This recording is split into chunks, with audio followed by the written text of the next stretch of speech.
Hello भोजपुरिया fans, हम सब है भोजपुरिया भाई। तो आज मैं फिर से अक्षरा सिंह का एक नया वीडियो लेके आया हूँ। आज मैं आप लोग के साथ भोजपुरी में बात करूँगा। तो आप लोग प्लीज़ कमेंट करके बताइए कि मैं भोजपुरी में ही अच्छा है कि हिंदी में ही बात करूँ तो अच्छा है। तो चलो राव लोग अक्षरा सिंह के बारे में कुछ वीडियो के लेके आयल बानी।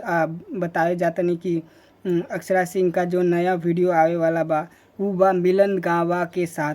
बहुत ही बड़ गाना बा और सबसे सुपर हिट जे गाना गैला मिलन गावा दा करेंगे दारू पार्टी का गाना बहुत ही भयंकर बा।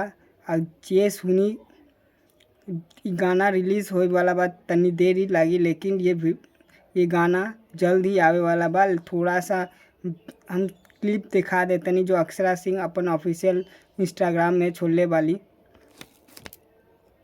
और आप लोग के सब बता दी कि राहुल जे ई चैनल पे देखा था, एक बार सब्सक्राइब और शेयर और लाइक ज़रूर कर दी ताकि और ही अच्छा वीडियो हम दे सकें। आज जे अक्षरा सिंह का रियल में फ़ैन बा उहे कमेंट करी, उहे शेयर करी, उहे लाइक करी।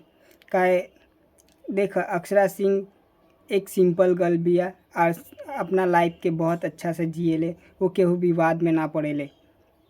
तो अक्षरा सिंह अपन फोकस दूसरे तरफ रखेले, उनके केहू झुकावे ना सकी।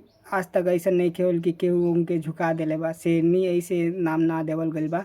तो प्लीज़ आप लोग वीडियो को ज़्यादा शेयर करी और पहले देख ले ये वीडियो।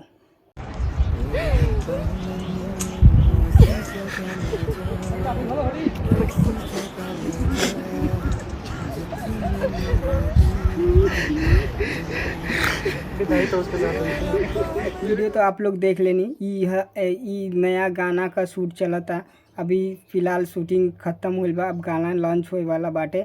लेकिन अक्षरा सिंह का जो लुक यहाँ देखल गल बा था, आप समझे पातनी कि एक भोजपुरी की लड़की नॉर्मल देसी में शूट कैले बिया। और मिलन गांवा भी तनी मजाक करत दिखाई गल बा। और आपके बता दी कि जल्दी से जल्दी गाना लॉन्च होए वाला बा। और मिलन गांवा तो जानत हो, जब गाना गावेला तो आदमी ऐसे ही हिल जाला। और अक्षरा सिंह तो साथ में बा, वो और ही धमाका होई।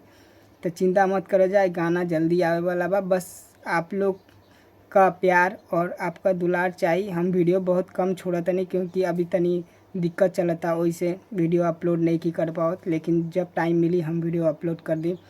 तो आज हम जब भोजपुरी में बात कैले बानी तो आप लोग के कैसन लागल बा प्लीज़ कमेंट करके बताइएगा कि भोजपुरी में बनाई कि हिंदी में बनाई। तो ये वो एक्सपीरियंस रहुए, वैसे आप लोग के साथ शेयर करनी है। आप लोग बताए रहो कि केवन अच्छा।